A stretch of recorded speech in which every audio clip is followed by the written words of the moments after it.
90-an, sebut saja Anto, seorang pemuda berusia 30 tahun yang tinggal di sebuah desa yang masih lumayan pelosok di Jawa Tengah. Anto adalah seorang pengangguran, dia gak punya kerjaan. Sehari-harinya juga cuma nongkrong doang. Uangnya saat itu bisa dibilang pas-pasan, bahkan kurang. Kedua orang tuanya sudah meninggal sejak 5 tahun lalu. Jadi Anto itu hidup seorang diri di desa itu, di rumah yang tidak terlalu besar peninggalan orang tuanya. Adik-adiknya berjumlah 3 orang merantau ke kota besar, dan sudah lumayan hidupnya. Anto ini sebenarnya udah pernah diajak oleh adiknya buat merantau, tapi dia gak pernah mau. Katanya dia itu mau jagain rumah peninggalan ibu sama bapak. Tapi ya karena dia itu hidup di desa, pekerjaan juga ya gitu-gitu aja. Anto biasanya membantu tetangganya buat nyari rumput untuk makan ternak. Kadang juga suka bantu panen-panen sayur untuk dijual ke pasar. Tapi ya namanya kerja di kampung, di desa, penghasilannya juga gak besar. Cukup buat makan aja udah bersyukur. Jadinya hidup Anto ya gitu-gitu aja. Padahal adik-adiknya itu tiap tahun pasti pulang buat ngajak masnya ini. Tapi dia selalu gak mau. Anto bahkan sampai ngomong, lebih enak tinggal di desa, walaupun serba kekurangan. Kalau mati juga yang penting, aku seneng, bisa dekat sama bapak ibu. Jadi bisa dibilang Anto ini ya gak punya keinginan buat mengejar-ngejar hidup. Yang penting dia itu seneng ngejalaninnya. Suatu hari ketika Anto itu lagi ngopi di tempat biasa dia nongkrong, tiba-tiba datanglah seseorang dari kejauhan. Orang ini datang menggunakan mobil baru. Anto sama yang lain pada saat itu ngeliatin orang ini dari kejauhan, terus lama-lama makin mendekat. Begitu udah dekat, Anto baru mengenali orang tersebut. Ternyata itu adalah Nugroho, tetangganya yang udah beberapa tahun merantau ke kota. Nugroho pun lalu mengarahkan mobilnya ke warung dan memarkirkannya. Di situ langsung rem deh sapa-sapaan, terus ngobrol. Nugroho juga pesen kopi sama Bu pemilik warung. Terjadi percakapan di antara Nugroho, Anto, dan beberapa bapak-bapak di situ lainnya. Kerjaan apa yang dilakuin sama Nugroho di kota? Gimana hidupnya sekarang? Ngapain dia pulang ke desa itu lagi? Nah di situ Nugroho ya cerita, kalau di kota si Nugroho ini udah punya usaha rumah makan, dan udah punya beberapa cabang. Hidupnya juga udah dibilang enak, mobil punya, motor juga katanya ada beberapa, dan itu semuanya baru dia beli. Rumah juga udah ada di kota. Dan katanya, semua yang dia dapatin itu cuma dalam waktu 2 tahun aja. Lalu tujuan Nugroho balik ke kampung itu buat nyamperin temennya, yaitu Agung, dimana Agung ini mau diajak sama Nugroho buat ikut ke kota, buat kerja di tempatnya dia. Anto yang ngedengar cerita dari Nugroho mulai ada pikiran, ini kayaknya udah waktunya deh buat gua merantau. Usianya kan udah makin tua ya, tapi kerjaannya gitu-gitu aja, sama-sama gak punya duit. Sedangkan Anto juga udah punya keinginan buat memperbaiki hidupnya dan mau menikah. Kalau dia itu masih terus-terusan kayak gitu, kayaknya rencananya gak akan bisa terwujud. Anto lalu mengutarakan hal itu kepada Nugroho, kalau dia itu tertarik buat ikut kerja sama Nugroho, tapi dia masih butuh waktu nih buat meyakinkan dirinya dulu. Besok Anto bakal ngabarin Nugroho dia bakal pergi atau enggak. Di situ mereka setujulah kalau memang besok Anto mau merantau.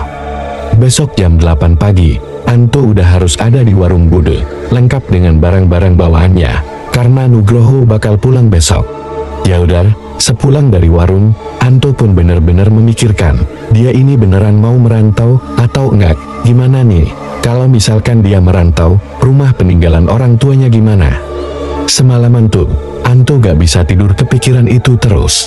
Besok paginya, Anto sudah memiliki keputusan, dia akan ikut Nugroho ke kota. Semua itu dia lakukan untuk memperbaiki hidupnya. Jam 7 pagi, Anto udah duduk nih di bangku depan warung Bude yang masih tutup, lengkap dengan bawaannya, sebuah tas penuh pakaian, dan 1 kardus mie instan yang juga berisi kebutuhannya yang lain. Pagi itu terasa sangat berbeda bagi Anto. Akhirnya dia bakal hidup di luar desa yang udah dia tinggali semasa hidupnya. Bahkan sebenarnya di hati kecil Anto itu masih ada perdebatan, ini dia itu mau beneran hidup ke kota atau tinggal atau hidup gitu-gitu aja di desa.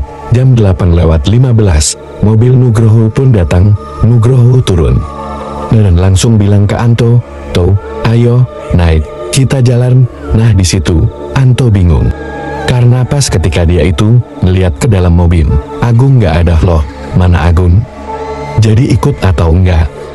Tapi di situ Nugroho bilang, kalau ternyata si Agung ini gak jadi ikut, karena orang tuanya itu sakit, dan dia harus merawat orang tuanya yang tinggal satu-satunya itu. Ya udah, karena gak ada lagi yang bakal ikut ke kota, akhirnya Anto itu ngangkat barang-barangnya, dan masuk ke dalam mobil. Mereka pun jalan, meninggalkan desa tersebut. Perjalanan dari desa menuju ke kota, itu membutuhkan waktu sekitar 3 jam. Singkat cerita, mendekati jam 12 siang, mereka tiba di sebuah rumah makan yang cukup besar. Luasnya mungkin perkiraannya sekitar 200 meter persegi. Dengan parkiran yang sudah terisi beberapa mobil dan motor. Dari luar, terlihat rumah makan itu cukup ramai pengunjung. Anto dan Nugroho pun segera masuk ke rumah makan itu, dan begitu masuk, para pegawai di situ pun langsung mengenali bos mereka. Mereka pun langsung disuruh ataupun disiapkan satu meja untuk Nugroho dan Anto duduk di situ. Setelah duduk, Nugroho ini mempersilahkan Anto buat memesan makanan apapun yang dia mau.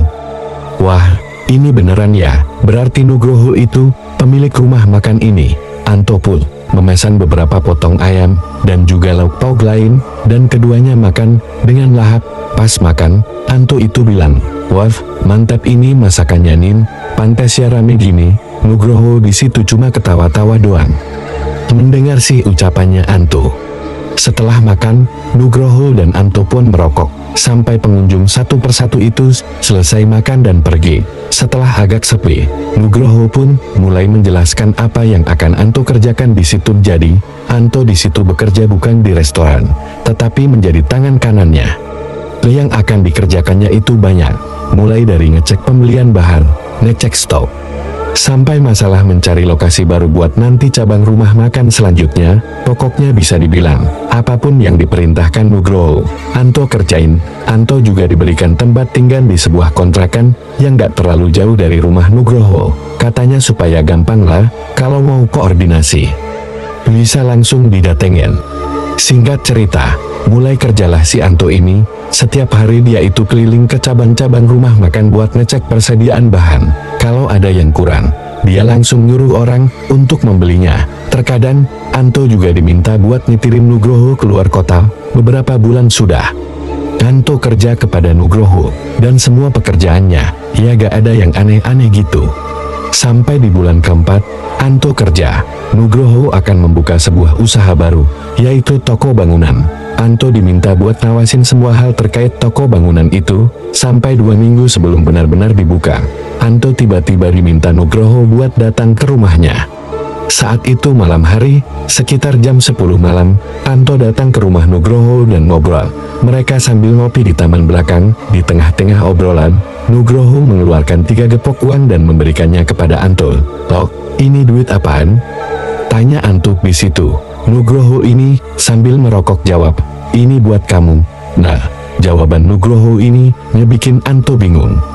Karena kan setiap bulan dia udah dapat gaji. Kok ini tiba-tiba dapat duit yang kalau dihitung-hitung mungkin ngelebihin gaji dia selama 1 tahun. Karena belum mendapatkan jawaban yang pasti, Anto ini terus-terusan nanya. Nugroho akhirnya jawab, "Udah, ini kamu simpen. Kamu udah kerja baik sama saya.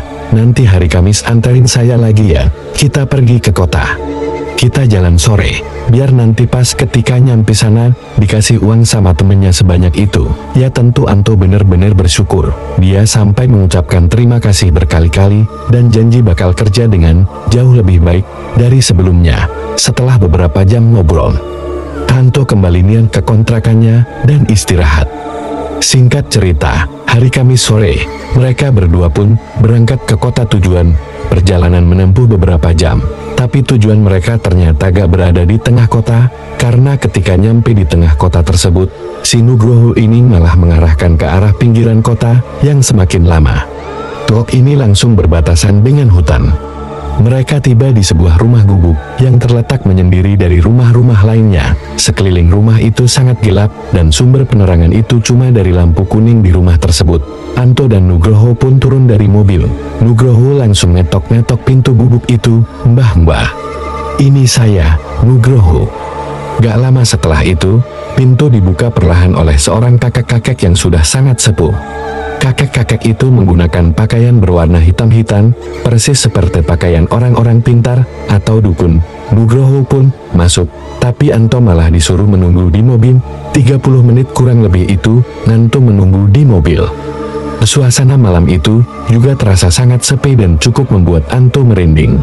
Setelah 30 menit, Nugroho pun keluar dengan kakek yang ternyata bernama Mbah Sukmo. Mereka berdua naik ke dalam mobil, dan Anto diminta mengendari mobil dengan arahan dari Mbah Sukmo. Mereka ternyata mengarah keluar jalan, tapi sebelum benar-benar keluar jalan, ada sebuah jalanan kecil dengan jalanan yang sangat rusak.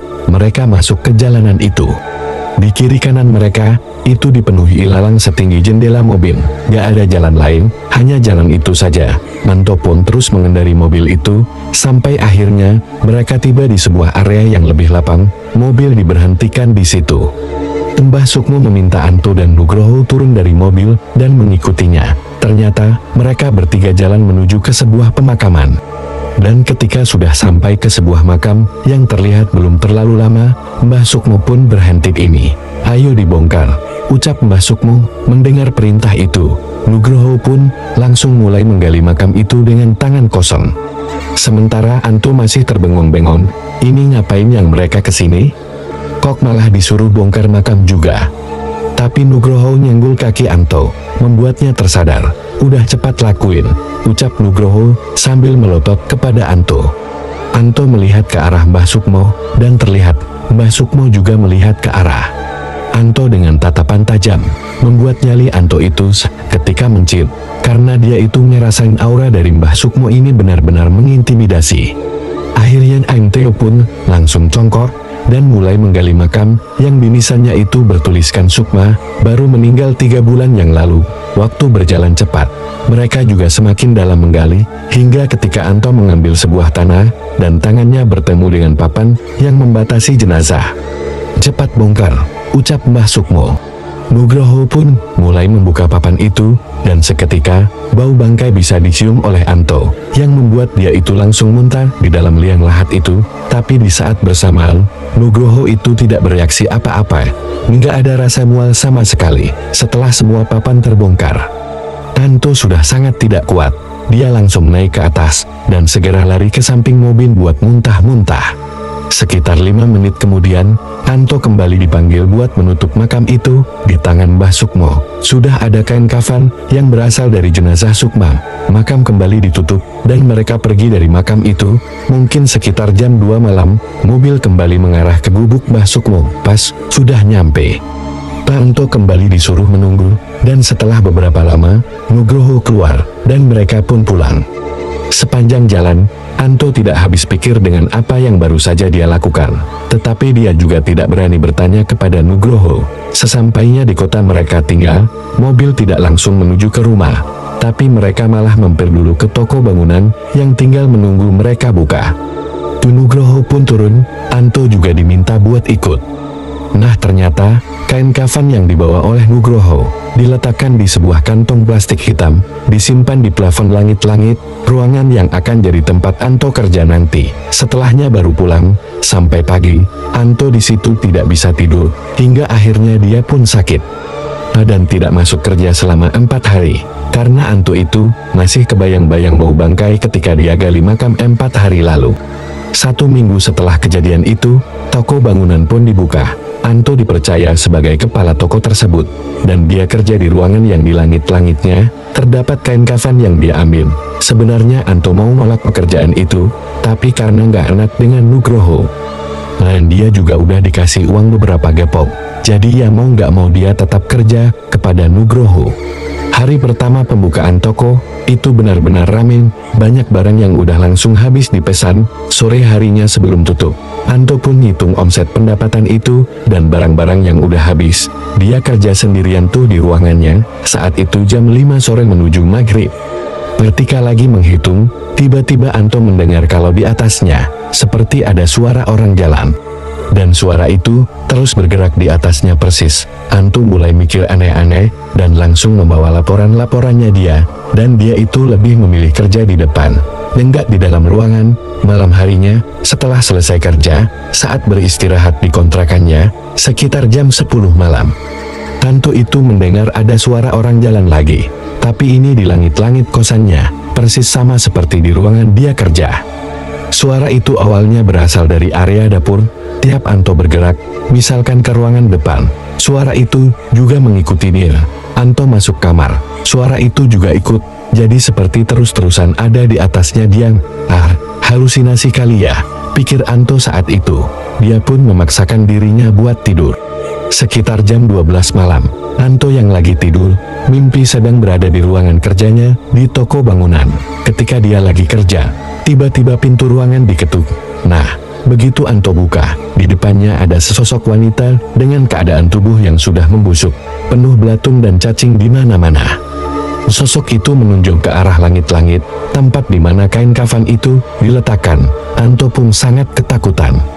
Dia terbangun dari tidurnya dengan baju yang sudah penuh dengan keringat. Seluruh badan Anto juga bergetar hebat. Dia pun lalu menangis, menyesali apa yang dia lakukan. Ketika sedang menangis ini, Anto mulai bisa mencium aroma bangkai, entah dari mana baunya. Tapi bau itu adalah bau yang mungkin sama persis dengan yang dia cium ketika membongkar makam. Anto sama sekali enggak berani melihat kemana-mana.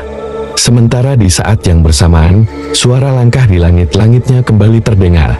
Anto hanya bisa menutupi kepalanya dengan selimut sambil terus menangis ketakutan hingga ketiduran. Paginya badan Anto demam. Tadinya dia itu nggak mau masuk, tapi karena minggu sebelumnya sudah nggak kerja beberapa hari, Anto pun akhirnya memaksakan untuk kerja di hari itu.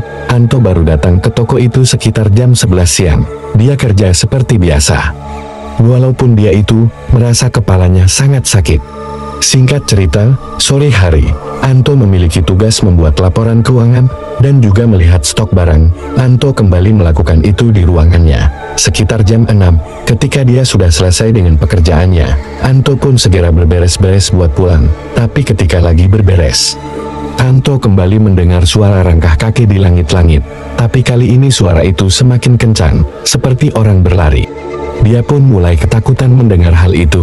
Tapi ketika Anto ingin keluar, tiba-tiba langitnya itu jebol. Tepat di depannya, jatuh satu tubuh wanita yang sudah hancur, penuh belatung dan cacing di mana-mana, serta mengeluarkan bau bangkai yang sangat menyengat. Seketika, Anto pun pingsan. Ketika bangun, Anto sudah berada di bagian depan toko bangunan. Di sekitarnya juga dikelilingi oleh beberapa pegawai. Beberapa menit kemudian, Nugroho pun datang. Ketika Nugroho datang, Anto langsung menangis sejadi-jadinya, dan langsung memutuskan untuk berhenti kerja saat itu juga. Tentu hal ini membuat karyawan-karyawan di situ mukanya kebingungan. Tapi, karena sudah benar-benar ketakutan, Anto tetap memutuskan untuk berhenti.